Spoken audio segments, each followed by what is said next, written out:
Hi, I'm Daniel. Today I want to talk about why U.S. citizens are moving to Vietnam.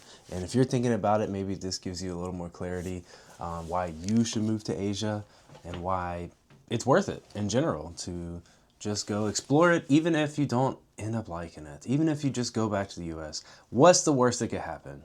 You just go back. Am I right? The first thing that's obvious is just cost of living. We are out of control here in the U.S. Right now, it's pretty average to spend about $4,000 a month as a U.S. citizen living in the U.S. And if you compare that to trying to live in Vietnam, it's about $1,500. So you're gonna save $2,500 a month right off the bat.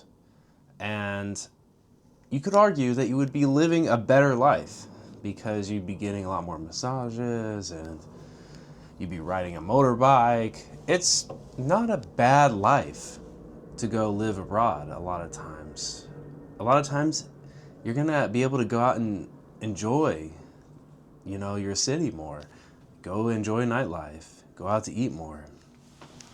That's the thing is, here in the US, I feel so restricted by how much everything costs. We were going out today and I didn't even want to go to a yoga class because I was afraid of how much it costed, how much it was going to cost.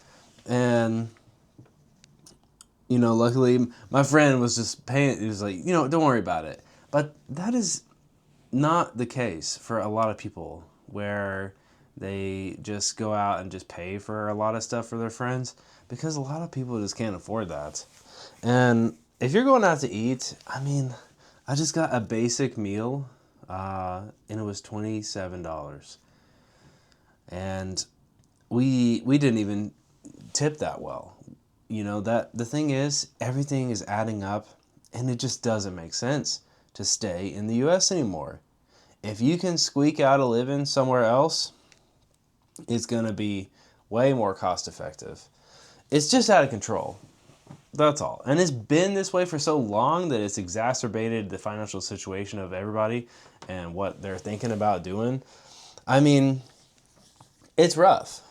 It's rough because you're going to pay way more for the same stuff. Internet in the US, usually between $50 and $100. In Asia, usually $10 or $20 is what that costs. Electricity, a lot of people pay 100, 200 more. In Asia, $20 to $60 is usually the electricity bill. One bedroom might be $2,000 in the US. In Asia, it could be around 400. A meal at a restaurant, looking at, I don't know, at least $20 these days in the US. And in Asia, it can be $2, $3, $4, or $5. This is a big difference. Am I right? Comment down below what you're thinking about these prices that I'm listing off. A cup of coffee in the U.S. If you like a coffee drink, like a latte, it's not uncommon to spend $9 or $10 for a latte, and you could easily find a latte in Asia for $2 or $3 or $4. So it's wild. It's wild. And the thing is, what are you missing out on? I have FOMO. What am I missing out on by not going out and enjoying life? I really love going out to restaurants. Ask yourself, do you love going out for coffee? Do you love going out and seeing bands and doing nightlife and all this stuff? And if you do, which I would say most people really do, then you're going to have a much better time. And when you're having a better time, you get to enjoy your life. And this is the only life you get to live. And what's crazy is that we forget just how important it is to make the most out of every single day. Live like every single day is going to be your last. Because you don't know when that's going to happen. And so you got to go out and make friends and enjoy your life. And that's the other thing. You're going to make more friends because you're going out more. And I think it's a negative cycle that we're here in the US, where we don't go out, so we feel isolated, and we stay at home because we don't feel like we have the friends, and we go and we just watch Netflix or YouTube, and then we just spiral out like that. And I totally get it. I totally get how people are just trapped in this loop where they are not putting a lot of effort into their social lives because it's costing so much to go out. And you know, you got to go out a lot to make it worth it. And then when you don't go out, you lose all your social skills. It's bad. It's really bad. I mean, a gallon of milk can be about the same price because you don't really drink a lot of dairy. But there's so many other things. Meat, about half price. Gasoline, 30% cheaper. Public transportation, 1/10 of the cost. I mean, the cost of driving a motorbike versus driving a car is a big difference. It's a big difference. You get to go where you want to go on a motorbike, and it's way more fun, and you get to actually feel the place that you're in. And then when you're in a car, it's just going to cost you way more, and you're not going to feel the environment that you're driving through. I mean, there's so many things like that where there's just hidden costs here in the US. I get so mad about tipping culture, is one of my pet peeves, is that just for any little thing, everybody wants a tip. And then people will give you an attitude about it, and everyone's feeling entitled, and it's kind of a pet peeve of mine, you know, seeing that tip screen flashed at you after you check out for anything random, just literally anything. And then, I mean, I had a massage therapist get on me about not tipping. It's so, and then it's awkward. It's like, oh my God, it's going to get awkward. And I think that's where it's at in the USA. It's about to get awkward for a lot of people that just don't have money. You know, they don't have money and they don't know what to do. And the thing is, you can't just let yourself get into that situation in the first place. You gotta really take the reins and prevent yourself from falling into poverty. And I think even if you do have a lot of wealth, you might as well make the most of the money that you do have. And that's where I'm at. I did use the USA for what it provides, which is being able to get a business started and being able to build your own wealth a little bit, and being able to get a job and all that so that you can invest in something. And those are all good things, but everything else is pretty lacking, I'm finding.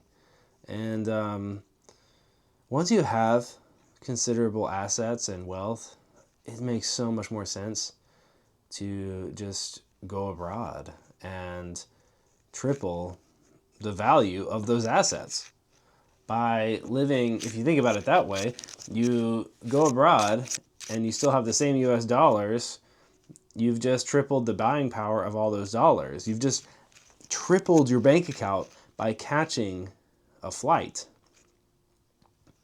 That's wild. That people don't think about it like that way. That going across the world can be so valuable. And there's so many countries to choose from, is the thing. I'm about to fly to Vietnam on Friday with my girlfriend, and it's exciting, but we're also considering other countries too. If you don't like Vietnam, the idea of it, there's the Philippines. They speak a lot of English. It's not quite as cheap, but it's certainly one of the most beautiful places in the world, and the people are super friendly. It's an excellent option, especially for Americans. The number one option most people consider is Thailand. You can get a 5-year visa over there really easily. Things are rising in cost, yes, but still much cheaper than the US. Thai food, can't argue with that. The land of smiles. I'm excited to go over there after Vietnam. Just check around some of these other countries because, I mean, what do you have to lose? This is what I've thought about. What do you have to lose? The thing is, I think a lot of these countries are more dangerous. Sorry, I said that backwards. U.S. is a lot more dangerous than a lot of these countries. The crime rates, violent crime rates in the U.S. are high. And they're low in Vietnam, in Thailand, in Philippines. It's wild, the perception that some people have. Traveling abroad is not dangerous. Staying in the United States is dangerous, actually. More dangerous. Traveling can set you free, is all I'm saying. And we live in a big, beautiful world, and we have free will, and airplanes, and cheap plane tickets, and this is why U.S. citizens are starting to leave. And it's going to get way, way more intense. More and more U.S. citizens are going to be leaving every year because the cost of living is going to get worse and worse. And inflation is a global problem, but these Asian countries would have to fall off a cliff to come even close to the United States in terms of cost. And people have this mindset of you get what you pay for. Oh, the cost of living is correlated to what you get for it. And that is a lie. That is a straight up lie. You can live a better life for less money. And another exciting part is you get to start again. You get to leave behind the past, the failures, all of it. When you catch that plane, you start a new chapter. And in that chapter, you get to write whatever you want. You get to be whoever you want to be. And that is a beautiful thing. I know that I want to be the best version of myself that I can be. Kind, compassionate, loving, caring, empathetic, and involved in the local life of wherever I am. Learning the language, speaking the language, using the language of whatever country I'm in. I think at some point, you gotta just open your minds. And I hope this video does that for you. To see that, yeah, there's things worth staying for, but there's a lot of things worth leaving for. It's only you that can make the decision. But if you're watching this video, the thing is, you're already there. And you know you're already there. You're ready to buy the ticket. You're ready to go. So don't hold yourself back. That's all I'm saying. From everything that you want to do, the dreams that you want to have play out in your life, come to reality, don't hold them back from yourself. Get in your own way at all. Because tomorrow is a bright day, and it's going to shine on all of us, no matter what country we're in.